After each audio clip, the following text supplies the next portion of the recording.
Hello and welcome back to Canuck Park Hopper. I'm Scott, and today I'm going to be blind ranking all of the houses and scare zones coming to HHN 35.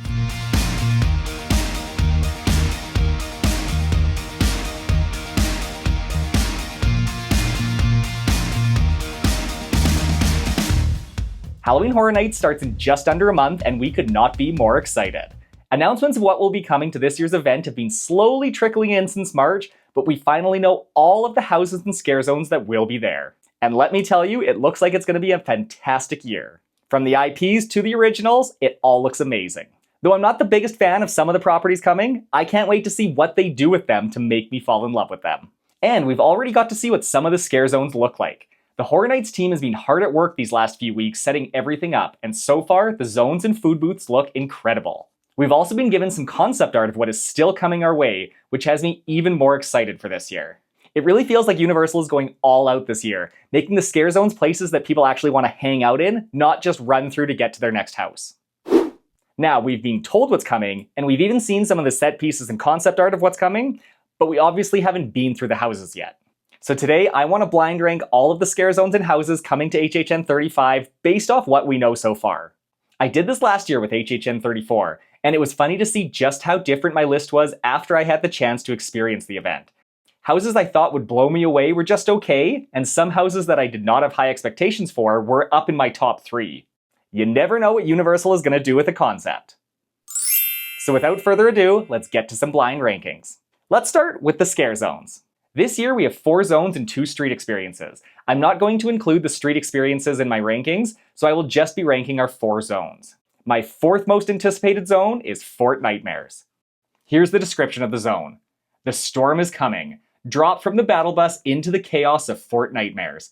The storm is spreading through the scare zone, bringing new horrors with it. Now, I'm gonna level with you. I've never played Fortnite before. I know literally nothing about the game. All I do know is that kids love it. For these reasons, I've ranked it at the bottom of my list. On the one hand, I'm not overly excited that they brought a property so popular with kids to the event, but on the other hand, they can't keep catering to us old guys that have a birth year that starts with 19. The next gen is coming up, and the event does have to evolve to accommodate this new customer base. And though I know nothing about Fortnite, like I don't even know what a battle bus is, the graphics on the artwork do look kind of cool, and it does have one of the best shirts of this year so far. And it is being held in my favorite scare zone location, Central Park. So I'm going to let them cook with this one, and I hope it blows my expectations out of the water. Okay, now that I got Fort Nightmares out of the way, I found it extremely hard to rank the next 3 scare zones, which is awesome. They all sound incredible, so just know that my top 3 are basically tied.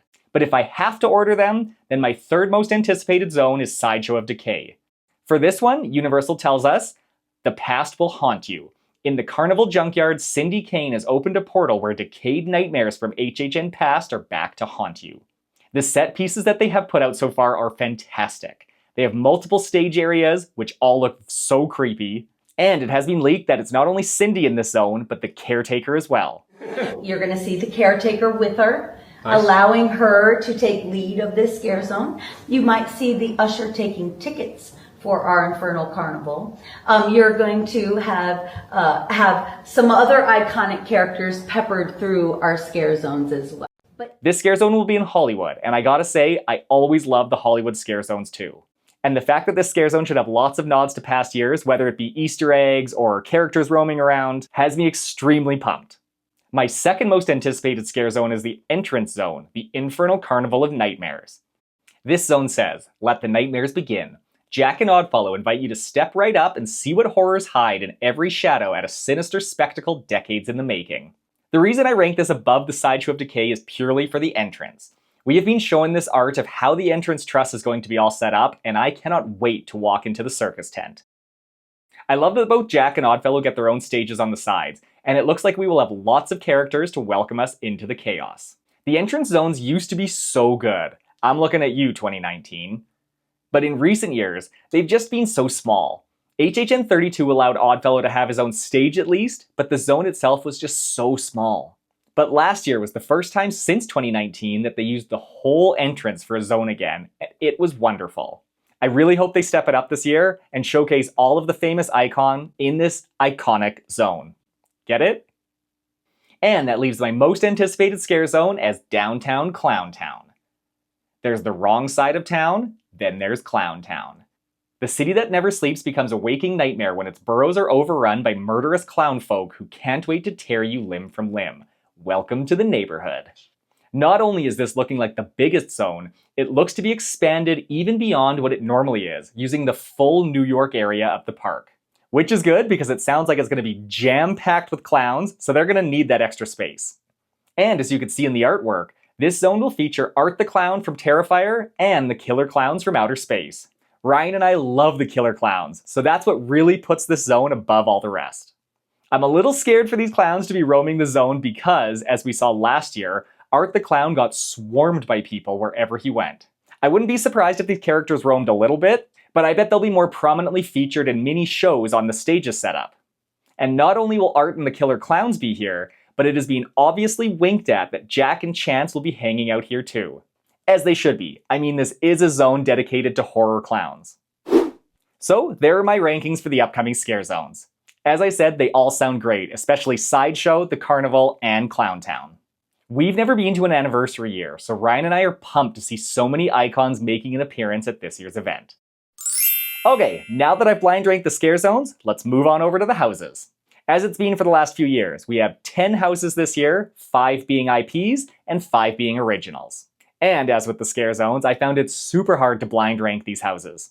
There are some great concepts here, and I bet my list will look very different once we actually get a chance to go through these houses. But for now, here's my rankings based off what we know so far. At number 10, I have the Sinner's House. This house says, you're in for one bluesy bloodbath.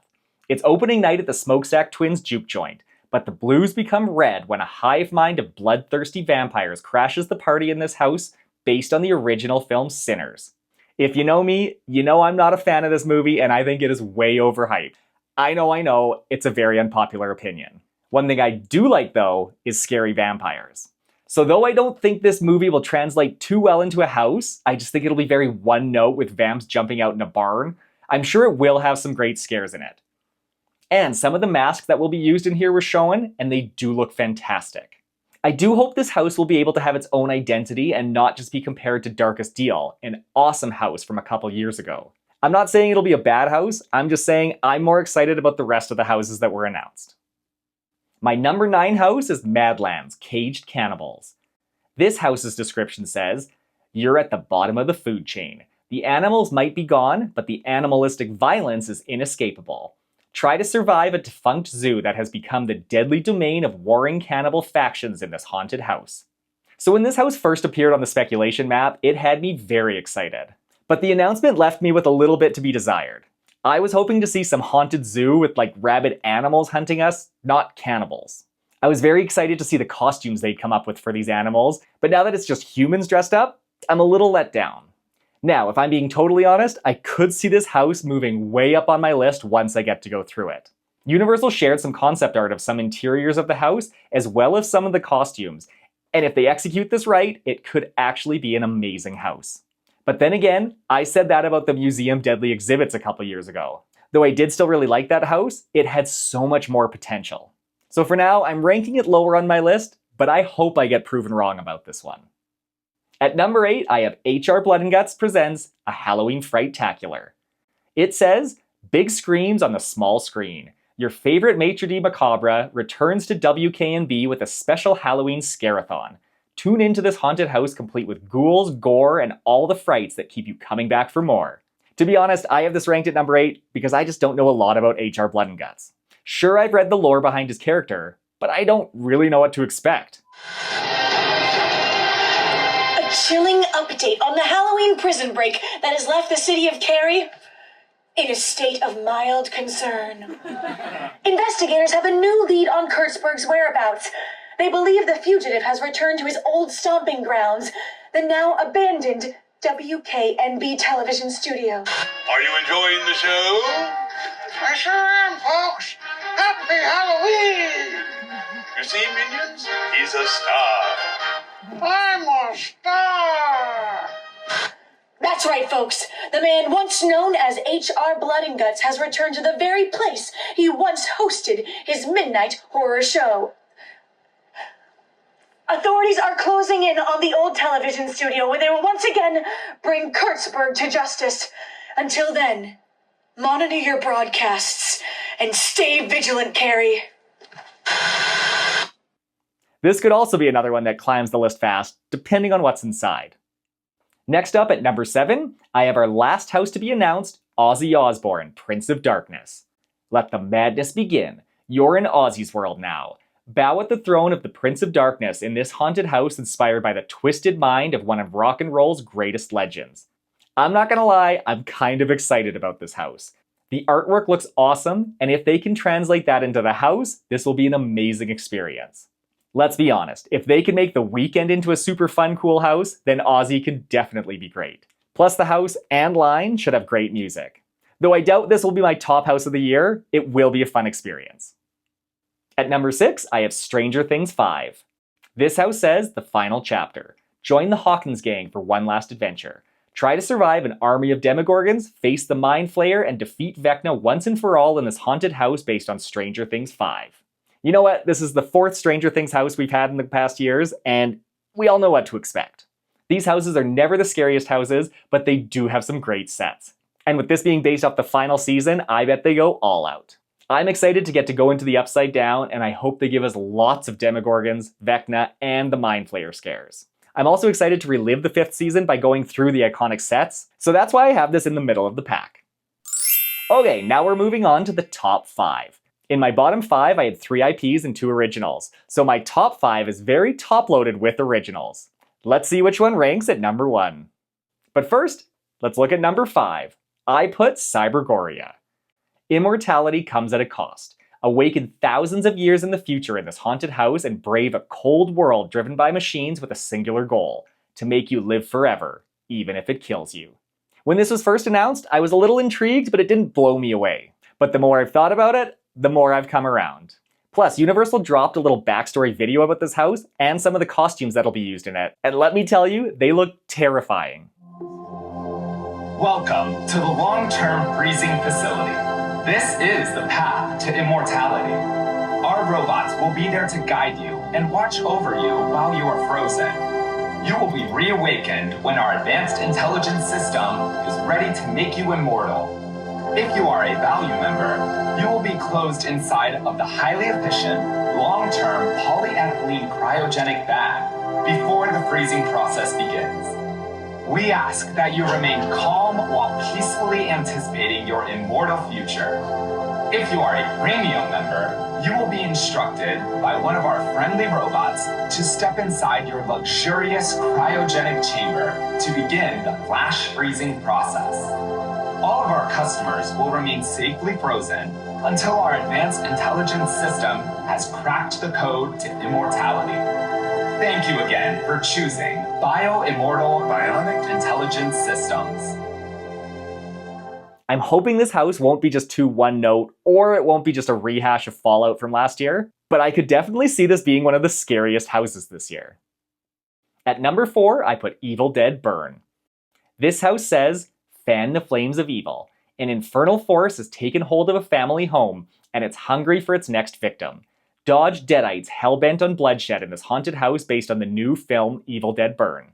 So I know a lot of people weren't a big fan of this movie. I didn't personally mind it too much. Was it the best horror movie ever? No. Actually, it was even a step down from its predecessor, Evil Dead Rise. But I do think it'll translate well into a haunted house. I mean, the movie itself basically takes place in a haunted house, so what more could you ask for? And I think we all remember The Exorcist Believer from a couple years ago. That movie was actual dog water, but the house was one of the best of the year. So a subpar movie does not necessarily mean a subpar house. Not only that, but I do love me some zombies, and I love when Horror Nights leans into the gore. This house is sure to be a bloody good time. And with that, we've made it to the top 3. My third most anticipated house of this year is Hellraiser. It says, raise some hell. In this haunted house based on the original Hellraiser trilogy, enter a realm of pure pain where Pinhead and his tormented Cenobites derive their hellish pleasure. Hellraiser's been rumored to be coming to HHN 35 since last year, and I am so happy that rumor came true. This house has so much potential, and I'm sure the Universal creatives will lean right into that. It's cool that this is based off the trilogy, which gives them lots of iconic scenes to play with here. If they can make this house even half as good as Insidious, Terrifier, and the Jason universe, then it will be an easy top 3 house of the year. The only thing that makes me nervous is that this house will be in one of the tents, not in a soundstage. On the one hand, that could mean some really close encounters and scary sets, but on the other hand, I want this house to have enough room to breathe. We'll see how it plays out. My second most anticipated house is Invasion, Alien Abduction. Extraterrestrial and extra terrifying. Make contact with horrors from worlds unknown in this haunted house where a ship full of greys have torn apart a remote homestead in search of fresh test subjects.